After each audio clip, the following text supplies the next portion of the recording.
আমেরিকায় মিছিলে বোমা হামলা কলোরাডোয়ে ইসরায়েলের সমর্থনে এক জমায়েত আর সেই জমায়েতেই হামলা চালানো হয়। বোমা হামলায় গুরুতর জখম কমপক্ষে 6 জন এবং তাদের প্রত্যেকের শরীরে পোড়া ক্ষত রয়েছে।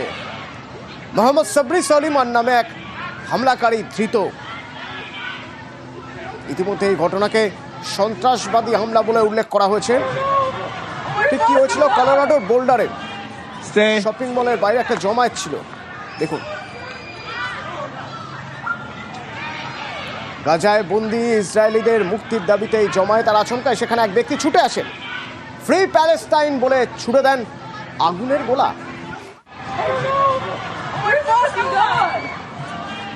হামলাকারীর হাতে ছিল মেকশিফট ফ্লেম থ্রোয়ার। রাসায়নিক ছুড়ে আগুন ধরিয়ে দিয়েছিল সে।